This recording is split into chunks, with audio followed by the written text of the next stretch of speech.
Hello दोस्तों, नमस्कार। चलिए हम सीटेट का पेपर सॉल्व करते हैं। यह पेपर 21 जनवरी 2022 को हुआ था। सीटेट पेपर फर्स्ट कक्षा 1 से कक्षा 5 तक के लिए, यह प्राइमरी वालों के लिए है। सीटेट में 150 क्वेश्चन आता है। समय है 2 घंटे 30 मिनट। यह 5 भागों में डिवाइड है। भाग नंबर 1 बाल विकास एवं शिक्षा शास्त्र, भाग नंबर 2 गणित, भाग नंबर 3 पर्यावरण अध्ययन, भाग नंबर 4 भाषा फर्स्ट हिंदी, भाग नंबर 5 भाषा सेकंड अंग्रेजी या संस्कृत। यह ऑप्शनल होता है। भाग नंबर 5 दोनों में से एक ले सकते हैं। सीटेट का एग्जाम 20 अगस्त 2023 को निर्धारित कर दिया गया है। अब की बार सीटेट का पेपर जो है ऑफलाइन हो रहा है, इसके पहले ऑनलाइन होता था। आज हम भाग नंबर 4 भाषा फर्स्ट हिंदी के क्वेश्चन को सॉल्व करेंगे। भाषा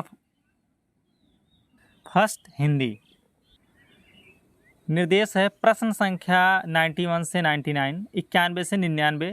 नीचे दिए गए गद्यांश को पढ़कर पूछे गए प्रश्नों के सबसे उपयुक्त उत्तर वाले विकल्प को चुनिए। पैसेज को ध्यान से सुनिएगा। सब प्रांतों के उग्र और उदार देशभक्त, क्रांतिकारी और देश विदेश के धुरंधर लोग, संवाददाता आदि गांधी जी को पत्र लिखते और गांधी जी यंग इंडिया के कालमों में उनकी चर्चा किया करते। महादेव गांधी जी की यात्राओं के और प्रतिदिन की उनकी गतिविधियों के साप्ताहिक विवरण भेजा करते। इसके अतिरिक्त महादेव देश विदेश के अग्रगण्य समाचार पत्र जो आँखों में तेल डालकर गांधी जी की प्रतिदिन की गतिविधियों को देखा करते थे और उन पर बराबर टीका टिप्पणी करते रहते थे, उनको आड़े हाथ लेने वाले लेख भी समय समय पर लिखा करते थे। बेजोड़ कॉलम, भरपूर चौकसाई, ऊंचे से ऊंचे ब्रिटिश समाचार पत्रों की परंपराओं को अपनाकर चलने का गांधी जी का आग्रह और कट्टर से कट्टर विरोधियों के साथ भी पूरी सत्यनिष्ठा में से उत्पन्न होने वाली विनय विवेक युक्त विवाद करने की गांधी जी की तालीम, इन सब गुणों ने तीव्र मतभेदों और विरोधी प्रचार के बीच भी देश विदेश के सारे समाचार पत्रों की दुनिया में और एंग्लो इंडियन समाचार पत्रों के बीच भी व्यक्तिगत रूप से एमडी को सबका लाडला बना दिया था। गांधी जी के पास आने से पहले अपनी विद्यार्थी अवस्था में महादेव ने सरकार के अनुवाद विभाग में नौकरी की थी। नरहरि भाई उनके जिगरी दोस्त थे। दोनों एक साथ वकालत पढ़े थे। दोनों ने अहमदाबाद में वकालत भी साथ साथ ही शुरू की थी। इस पेशे में आमतौर पर स्याह को सफ़ेद और सफ़ेद को स्याह करना होता है।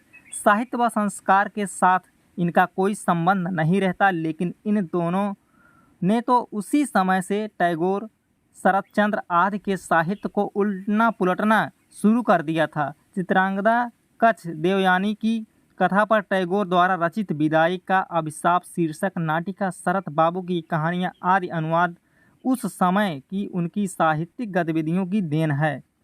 क्वेश्चन नंबर 91, 91 उदार का समानार्थक शब्द नहीं है। ऑप्शन फर्स्ट है सहृदय, ऑप्शन सेकंड उदात्त, ऑप्शन थर्ड है महानता, ऑप्शन फोर्थ है श्रेष्ठ। सही ऑप्शन बताइए। सही ऑप्शन है ऑप्शन नंबर 4 श्रेष्ठ। उदार का मतलब होता है सरल। सरल का समानार्थी इसमें पूछा गया है। उदार का समानार्थक ऑप्शन नंबर फर्स्ट सहृदय, ऑप्शन नंबर सेकंड उदात्त, ऑप्शन नंबर थर्ड महानता। तीनों ऑप्शन उदार के समानार्थक हैं, जबकि श्रेष्ठ नहीं है। श्रेष्ठ का समानार्थक शब्द है उत्कृष्ट, उत्तम, प्राकृष्ट, प्रवर। ये सब श्रेष्ठ के समानार्थक हैं। क्वेश्चन नंबर 92, 92 आग्रह शब्द का विलोम है। ऑप्शन नंबर फर्स्ट दुराग्रह, ऑप्शन नंबर सेकंड आदृत, ऑप्शन नंबर थर्ड विश्वास, ऑप्शन नंबर फोर्थ आवाहन। सही ऑप्शन बताइए। सही ऑप्शन है ऑप्शन नंबर फर्स्ट दुराग्रह। आग्रह का विलोम दुराग्रह होता है। ऑप्शन नंबर सेकंड आदृत का विलोम होता है अनादृत। ऑप्शन नंबर थर्ड विश्वास, विश्वास का विलोम होता है अविश्वास। ऑप्शन नंबर 4 आवाहन, आवाहन का विलोम होता है विसर्जन। क्वेश्चन नंबर 93, 93 विशेषण विशेष का उदाहरण नहीं है? ऑप्शन फर्स्ट है शीर्षक नाटिका, ऑप्शन सेकंड है आड़े हाथ, ऑप्शन थर्ड है तीव्र मतभेद, ऑप्शन फोर्थ है विरोधी प्रचार। सही ऑप्शन बताइए। सही ऑप्शन है ऑप्शन नंबर फर्स्ट शीर्षक नाटिका। शीर्षक नाटिका विशेषण विशेष का उदाहरण नहीं है। यहाँ ये दोनों शब्द ही विशेष यानी संज्ञा हैं। आड़े ऑप्शन नंबर सेकेंड, आड़े जो है ये विशेषण है, हाथ जो है विशेष्य है। ऑप्शन नंबर थर्ड तीव्र मतभेद, तीव्र जो है विशेषण है, मतभेद जो है विशेष्य है।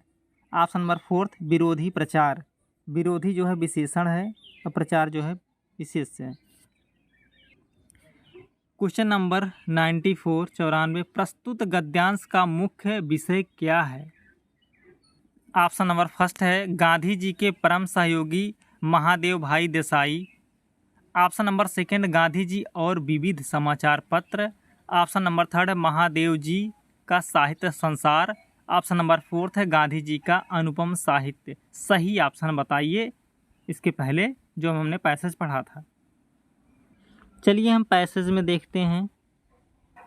पैसेज है सब प्रांतों के उग्र और उदार देशभक्त क्रांतिकारी और देश विदेश के धुरंधर लोग संवाददाता आदि गांधी जी को पत्र लिखते और गांधी जी यंग इंडिया के कालमों में उनकी चर्चा करते।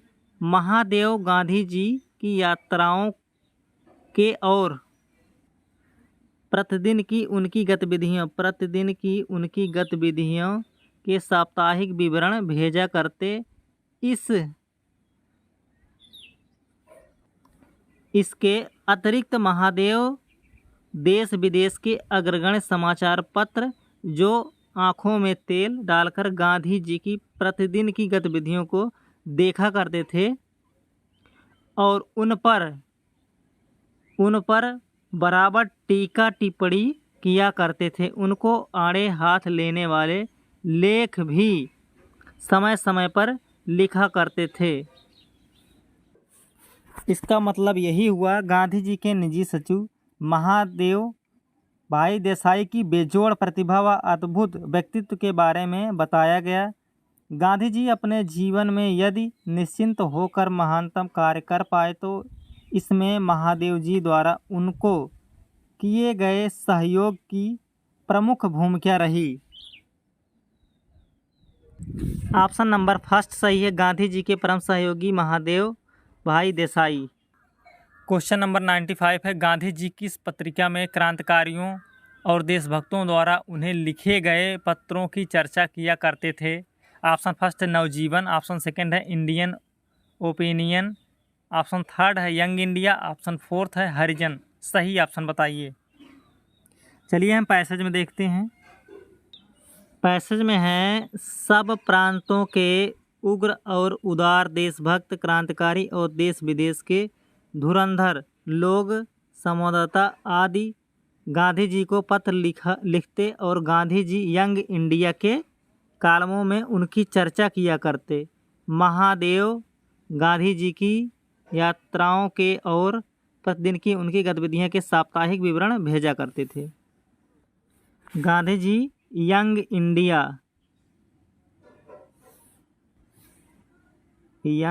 इंडिया पत्र लिखते थे। तो सही ऑप्शन हुआ option number third young India. Question number है 96 गांधी जी के पास आने से पहले महादेव जी कहाँ कार्यरत थे?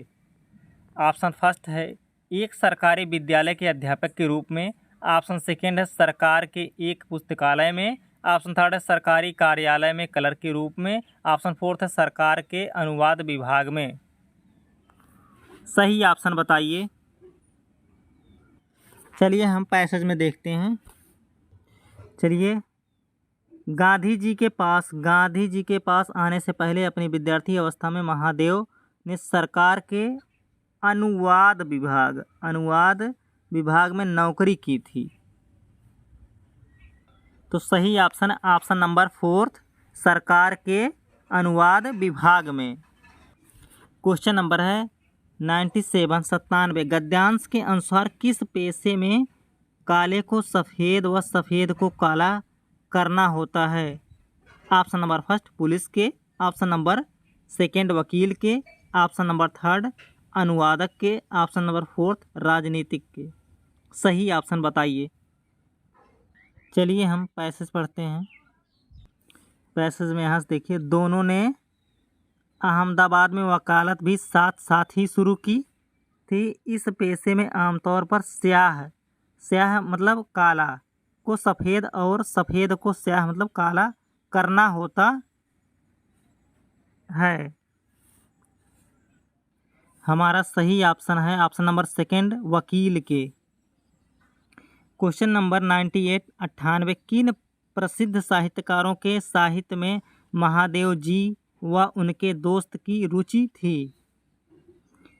Option number first Rabindranath Tagore, option number second Sharat Chandra Chatterjee, option number third first और सेकंड दोनों, option number fourth Mahatma Gandhi. सही ऑप्शन बताइए। चलिए हम पैसेज में देखते हैं। पैसेज में दिया है, इन दोनों ने तो उसी समय से टैगोर शरद चंद्र आदि के साहित्य को उलटना पुलटना शुरू कर दिया था। चित्रांगदा कच देवयानी की कथा पर टैगोर द्वारा रचित विदाई का अभिशाप शीर्षक नाटिका, शरद बाबू की कहानियाँ आदि अनुवाद उस समय की उनकी साहित्यिक गतिविधियों की देन है। तो सही ऑप्शन है ऑप्शन नंबर थर्ड फर्स्ट और सेकंड दोनों। क्वेश्चन नंबर 99 संस्कार में कौन सा उपसर्ग है?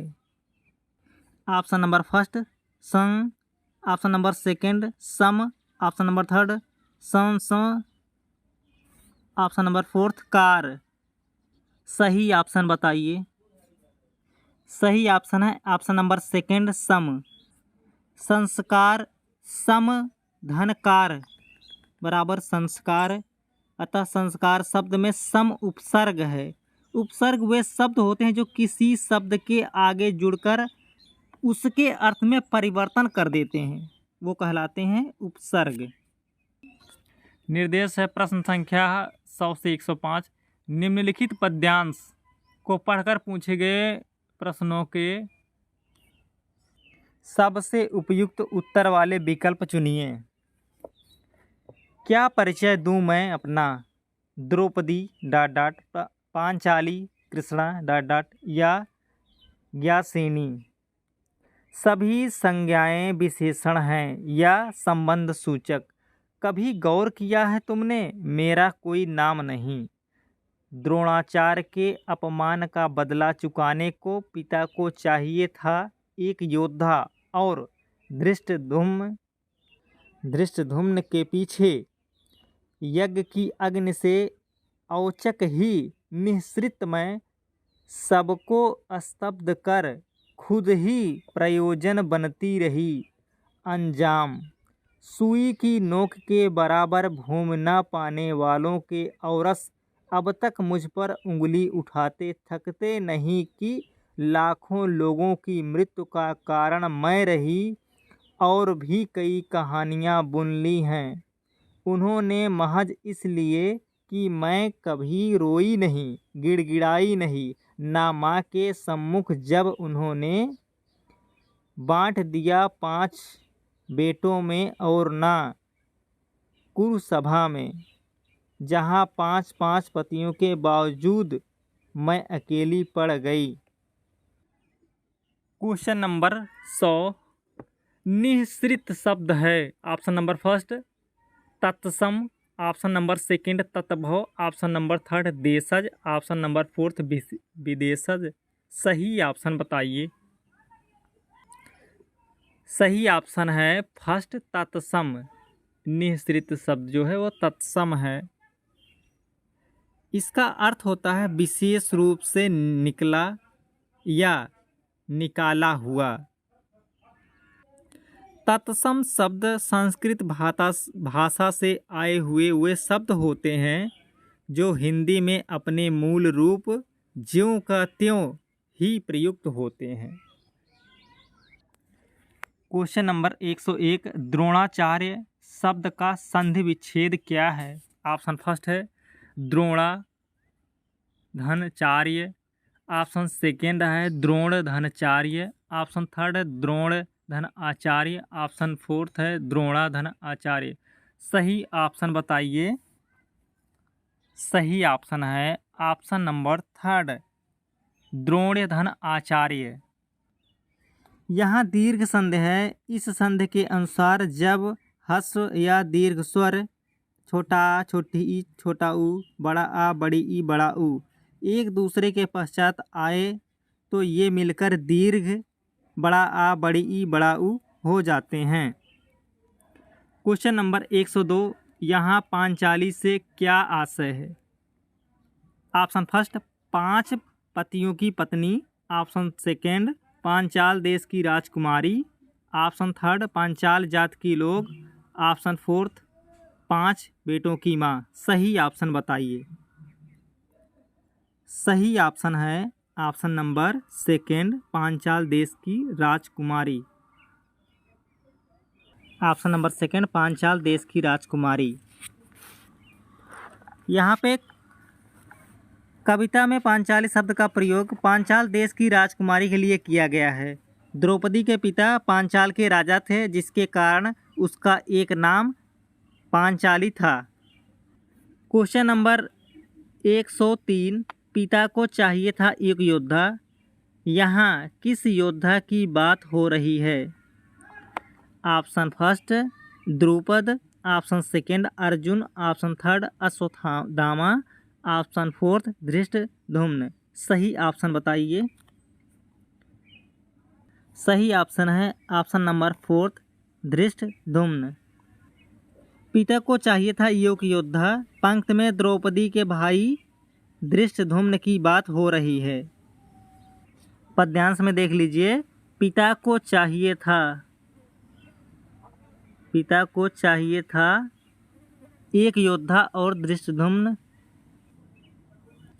क्वेश्चन नंबर 104, यज्ञ की अग्नि से कौन उत्पन्न हुआ? Option first 5 Pandav, option second Dhrishtadyumna, option third Draupadi, option fourth Dhrishtadyumna और द्रौपदी। सही ऑप्शन बताइए। सही ऑप्शन है ऑप्शन नंबर 4 धृष्टद्युम्न और द्रौपदी। धृष्टद्युम्न और द्रौपदी यज्ञ की अग्नि से उत्पन्न हुए थे। द्रौपदी के पिता ने पुत्र के रूप में योद्धा की कामना करने के लिए यज्ञ किया था। द्रौपदी और उसका भाई धृष्टद्युम्न उसी यज्ञ से उत्पन्न हुए थे। क्वेश्चन नंबर 105, कुरुसभा में उपस्थित द्रौपदी के पतियों को क्या कहा जाता है?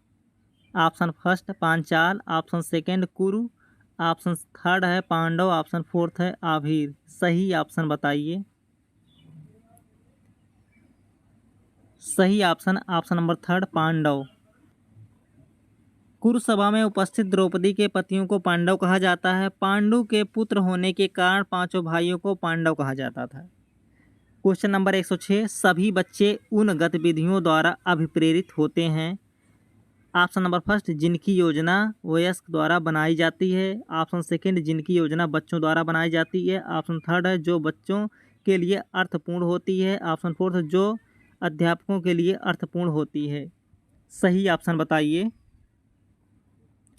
सही ऑप्शन है ऑप्शन नंबर थर्ड जो बच्चों के लिए अर्थपूर्ण होती है। सभी बच्चे उन गतिविधियों द्वारा अभिप्रेरित होते हैं जो बच्चों के लिए अर्थपूर्ण होती है। नीरस और निरर्थक गतिविधियों में बच्चों की दिलचस्पी नहीं होती।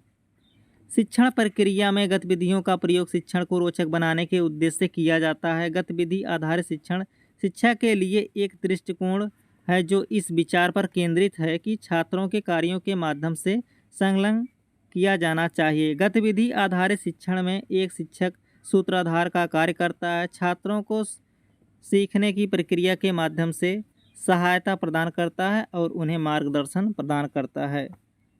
क्वेश्चन नंबर 107, प्राथमिक स्तर पर किसी गतिविधि या किसी खेल के लिए अनुदेशन दिया जाना चाहिए? ऑप्शन फर्स्ट है बच्चों की घर की भाषा या मातृभाषा में। ऑप्शन सेकंड है द्वितीय भाषा या अंग्रेजी भाषा में। ऑप्शन थर्ड है विद्यालय की भाषा या राज्य की भाषा में। ऑप्शन फोर्थ है शिक्षक की भाषा या अनुदेशन के माध्यम में। सही ऑप्शन बताइए। सही ऑप्शन है ऑप्शन नंबर फर्स्ट, बच्चों की घर की भाषा या मातृभाषा में। प्राथमिक स्तर पर किसी गतिविधि या किसी खेल के लिए अनुदेशन बच्चों की घर की भाषा या मातृभाषा में किया जाना चाहिए, क्योंकि मातृभाषा बच्चों की प्रथम भाषा होती है। बच्चे प्राथमिक स्तर पर अपनी मातृभाषा में आसानी से अभिव्यक्त करने में सक्षम होते हैं। मातृभाषा के माध्यम से ही वे दूसरों की बातों को अच्छी तरह समझते हैं। क्वेश्चन नंबर 108, निम्नलिखित कथनों के संदर्भ में कौन सा विकल्प सही नहीं है? कविता, गीत एवं मंत्र वे तरीके हैं जिनसे बच्चे ऑप्शन फर्स्ट शब्द एवं वाक्य संरचना रटते हैं। ऑप्शन सेकंड है उच्चारण का अभ्यास करते हैं। ऑप्शन थर्ड है विषय वस्तु के माध्यम से व्याकरण सीखते हैं। ऑप्शन फोर्थ शब्द संपदा बढ़ाते हैं। सही ऑप्शन बताइए। सही ऑप्शन है ऑप्शन नंबर थर्ड, विषय वस्तु के माध्यम से व्याकरण सीखते हैं। बच्चे विषय वस्तु के माध्यम से व्याकरण नहीं सीखते, अपितु उदाहरणों के माध्यम से सीखते हैं। कविता, गीत एवं मंत्र वे तरीके हैं जिनसे बच्चे शब्द एवं वाक्य संरचना रटते हैं, उच्चारण का अभ्यास करते हैं व शब्द संपदा बढ़ाते हैं। 108 में दिया था कि कौन सा विकल्प सही नहीं है, तो तीसरा नहीं है, विषय वस्तु के माध्यम से व्याकरण सीखते हैं। क्वेश्चन नंबर 109, शिक्षक बच्चों का आकलन करता है करती है। ऑप्शन फर्स्ट है यह ज्ञात करने के लिए कि कक्षा में कौन भाषा का श्रेष्ठतम उपयोग करते हैं। ऑप्शन सेकंड है यह पता लगाने के लिए कि बच्चों की सीखने में कहाँ कमी आ रही है। ऑप्शन थर्ड है बच्चों को उनके आगे के अधिगम के लिए सहायता प्रदान करने हेतु योजना बनाने के लिए। ऑप्शन फोर्थ बच्चे की उसके सहपाठी से तुलना करने के लिए। सही ऑप्शन बताइए। सही ऑप्शन है ऑप्शन नंबर थर्ड, बच्चों को उनके आगे के अधिगम के लिए सहायता प्रदान करने हेतु योजना बनाने के लिए। बच्चों को उनके आगे के अधिगम के लिए सहायता प्रदान करने हेतु योजना बनाने के लिए शिक्षक बच्चों का आकलन करता है। आकलन शैक्षिक उद्देश्यों एवं लक्ष्यों की प्राप्ति के लिए तथा विद्यार्थियों द्वारा अर्जित ज्ञान को जांचने के लिए आकलन किया जाता है। आकलन वह प्रक्रिया है जिसके द्वारा हमें यह ज्ञात होता है कि किसी बच्चे ने कितना सीखा। क्वेश्चन नंबर 110, द्विभाषी बच्चे या दो भाषा जानने वाले बच्चे किसी से बात करते समय प्रायः एक भाषा के शब्दों का प्रयोग करते हैं कहलाता है। ऑप्शन फर्स्ट संकेत बदलना। ऑप्शन सेकेंड संकेत मिश्रित करना। ऑप्शन थर्ड बहुभाषिकता। ऑप्शन फोर्थ है दक्षता स्तर। सही ऑप्शन बताइए। सही ऑप्शन है ऑप्शन नंबर फर्स्ट संकेत बदलना। द्विभाषी बच्चे या दो भाषा जानने वाले बच्चे किसी से बात करते समय प्राय एक भाषा के शब्दों का प्रयोग करते हैं जो संकेत बदलना कहलाता है। यह प्रदर्शित करता है कि बच्चे ने दोनों भाषाओं के बीच संतुलन स्थापित कर लिया है। वह उस भाषा के शब्दों का प्रयोग बात करते समय करता है जिस भाषा में वक्ता उससे बात कर रहा है। क्वेश्चन नंबर 111, बच्चे अपने लिखने की शुरुआती यात्रा आड़ी तिरछी रेखाएं बनाकर करते हैं। ये चिन्ह कहलाते हैं। ऑप्शन फर्स्ट है चित्रकारी। ऑप्शन सेकंड है कीरम कांटे या स्क्रिबलिंग। ऑप्शन थर्ड है लिखना। ऑप्शन फोर्थ है स्वयं की वर्तनी। सही ऑप्शन बताइए। सही ऑप्शन है ऑप्शन नंबर सेकंड कीरम कांटे या स्क्रिबलिंग। बच्चे अपने लिखने की शुरुआती यात्रा आड़ी तिरछी रेखाएं बनाकर करते हैं। ये चिन्ह कीरम कांटे स्क्रिबलिंग कहते हैं। यह स्वेच्छा से या शिक्षण द्वारा तय गतिविधियों के अंतर्गत किया जाता है। इस प्रक्रिया के माध्यम से बच्चे सर्वप्रथम लिखना सीखते हैं। क्वेश्चन नंबर 112, निम्नलिखित में से कौन सा एक कौशल बच्चों को उनका हस्तलेखन विकसित करने में सहायता करेगा? ऑप्शन फर्स्ट है अलमारी में कपड़ों को फैलाना। ऑप्शन सेकंड कुछ छलका देना। ऑप्शन थर्ड है तीलियां उठाना। ऑप्शन फोर्थ है धागे में मन के पिरोना। सही ऑप्शन बताइए। सही ऑप्शन है ऑप्शन नंबर 4, धागे में मन के पिरोना। धागे में मन के पिरोना कौशल बच्चों को उनका हस्तलेखन विकसित करने में सहायता करेगा, क्योंकि मन के पिरोने के लिए बच्चों को अपने आँख व हाथ में तालमेल बिठाना पड़ता है। हस्तलेखन के लिए भी यह क्रिया आवश्यक है। इस प्रकार की गतिविधियों से बच्चे किसी वस्तु को हाथ और उंगलियों को पकड़ना, रखना आदि सीखते हैं। इससे उनका सूक्ष्म पेशीय विकास होता है। क्वेश्चन नंबर 113 है, निम्नलिखित में से कौन सा भाषा की पुस्तक में चित्रों के बारे में सबसे महत्वपूर्ण है? ऑप्शन फर्स्ट है, चित्र अपरिचित एवं याद किए जा सकने वाले संदर्भों में भाषा को समझने में मदद करते हैं। ऑप्शन सेकंड है, चित्र शिक्षार्थी द्वारा अपने आसपास क्या देखा, सुना और महसूस किया को मिलाने में सहायता करते हैं। ऑप्शन थर्ड है, बच्चों की दृश्य साक्षरता विकसित करते हैं। ऑप्शन फोर्थ है, चित्र बनाने वाले तथा शिक्षक की कला एवं सौंदर्य बोध की सराहना करते हैं। सही ऑप्शन बताइए। सही ऑप्शन है ऑप्शन नंबर फर्स्ट, चित्र अपरिचित एवं याद किए जा सकने वाले संदर्भों में भाषा को समझने में मदद करते हैं। क्वेश्चन नंबर 114 है, कहानियाँ बच्चों को भाषा अधिगम का आनंद लेने तथा उनमें विकसित करने के लिए प्रोत्साहित करती है। ऑप्शन फर्स्ट, साहित्य व सराहना बोध। ऑप्शन सेकंड, भाषा के रूपों को। ऑप्शन थर्ड है, जीवन कौशल। ऑप्शन फोर्थ है, गत्यात्मक कौशल। सही ऑप्शन बताइए। सही ऑप्शन है ऑप्शन नंबर फर्स्ट, साहित्य की सराहना बोध। कहानियाँ बच्चों को भाषा अधिगम का आनंद लेने तथा उनमें साहित्य की सराहना बोध विकसित करने के लिए प्रोत्साहित करती है। कहानी अधिगम प्रक्रिया का प्रभावी उपकरण है जो शिक्षार्थी के पठन विकल्पों को व्यापक बनाता है। भाषा की कक्षा में कहानी का मुख्य उद्देश्य बच्चों की कल्पना शक्ति का विकास करना होता है। क्वेश्चन नंबर 115, बच्चों में भाषा जैविक रूप से उपस्थित होती है तथा वह भाषा बच्चों में ठीक उसी तरह से विकसित होती है जैसे कि अन्य जैविक कार्य। यह कथन किसने कहा? Option first, B.F. Skinner. Option second, Noam Chomsky. Option third, Lev Vygotsky. Option fourth है, जीन पियाजे। सही ऑप्शन बताइए। सही ऑप्शन है option number second, Noam Chomsky. बच्चों में भाषा जैविक रूप से उपस्थित होती है तथा वह भाषा बच्चों में ठीक उसी तरह से विकसित होती है जैसे कि अन्य जैविक कार्य। यह कथन नोम चॉम्स्की ने कहा था। उनके अनुसार बच्चों में भाषा अर्जन करने की क्षमता जन्मजात होती है। क्वेश्चन नंबर 116 है, प्रभावी रूप से व्याकरण पढ़ाने के बारे में निम्नलिखित में से कौन सा एक कथन सही नहीं है?